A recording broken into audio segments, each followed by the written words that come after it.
à tous. Alors aujourd'hui on va voir un point important, une vérité qui est que Dieu répond toujours.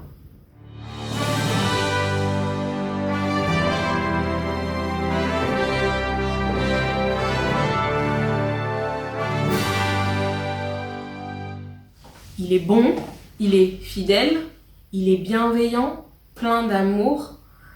Il fait attention à chaque détail de nos vies. Dans Luc 12, le verset 17 et 28, on nous montre même qu'il donne de quoi s'habiller aux herbes et aux fleurs. Et ben, ça veut dire qu'il veille aussi à ses enfants que nous sommes. Au-delà même de nous donner de quoi nous vêtir, il prend soin de nous. Finalement, plus on connaît Dieu, dans la vidéo précédente, on a parlé du fait que plus on passe du temps dans sa présence quelque part, il nous parle aussi. Et finalement, il est important d'aiguiser notre écoute, parce que Dieu répond toujours. Et finalement, parfois, on l'oublie. Et des fois, on en doute même. Mais Dieu répond toujours, ça c'est vrai.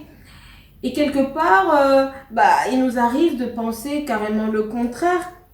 Et dans la parole de Dieu, il y a un passage qui résume bien un peu la globalité de ce qu'il nous faut. Dans Romains 8, du verset 24 au verset 28, on nous parle d'espérance. Et l'apôtre Paul commence par une question. Dans le verset 24, il dit mais peut-on espérer quelque chose qu'on voit? C'est une bonne question.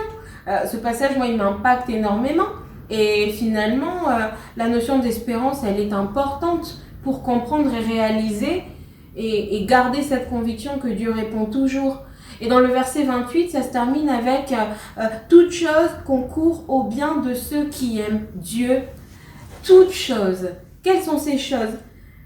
L'abondance, les bénédictions, la gloire, mais aussi les souffrances, les injustices. Les malheurs, les malédictions, l'adversité, l'épreuve, les situations éprouvantes, toutes choses concourent au bien de ceux qui aiment Dieu. Et dans Deutéronome, chapitre 23, le verset 5, j'aime bien cette phrase qui dit qu'il est capable de tourner le mal en bénédiction. Il a tourné la malédiction en bénédiction. Voilà ce que notre Dieu est capable de faire. Quand on apprend à écouter et à discerner les réponses que Dieu nous donne, on peut en voir quelques types. On va en voir 4 là.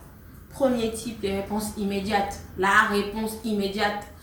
Je demande, je reçois. Tout de suite après, la requête, l'adoration, le jeûne, l'acte de foi, on reçoit. Et ça, on aime, Et parfois, on a la réponse différée. On entend parfois le temps de Dieu. Et c'est vrai, le temps de Dieu n'est pas le nôtre. Et là, on a une réponse qui arrive quelques mois ou quelques années plus tard. Ça aussi, on aime quand même, parce qu'on dit, c'était pas mon temps. On aime bien les explications, nous, en tant qu'humains.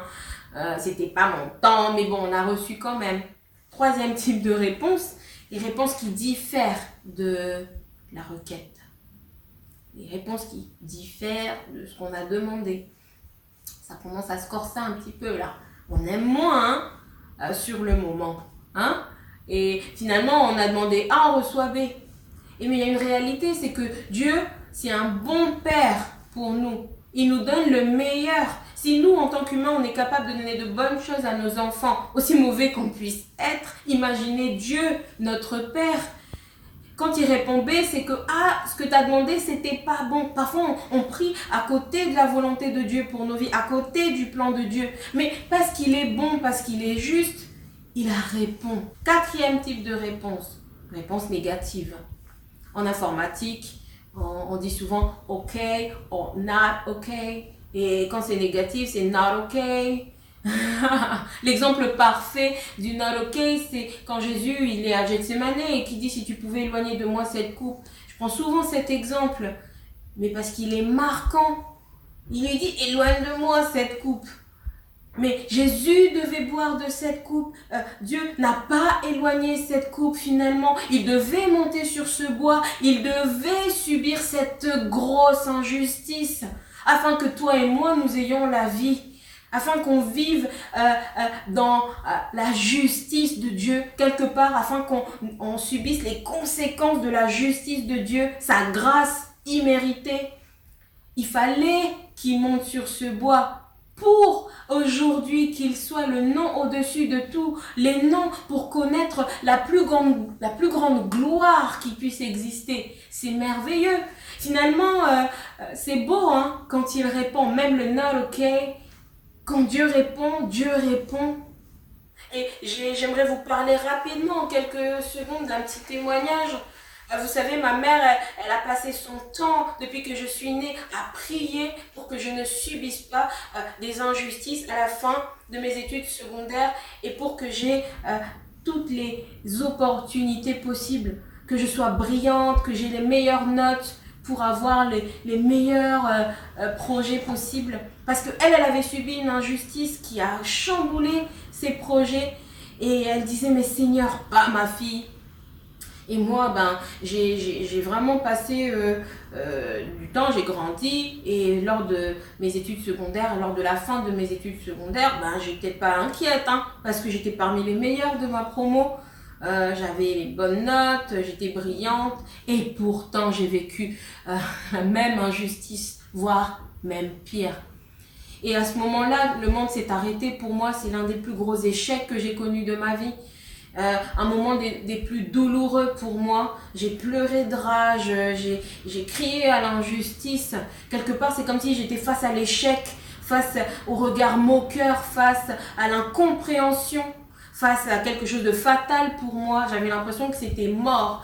Mais Dieu, derrière cet événement, derrière cette injustice, je suis retournée, repassée les mêmes tests et derrière j'ai eu les meilleures notes possibles, j'ai eu une grande distinction, j'ai eu les portes ouvertes vers l'accomplissement de mes rêves.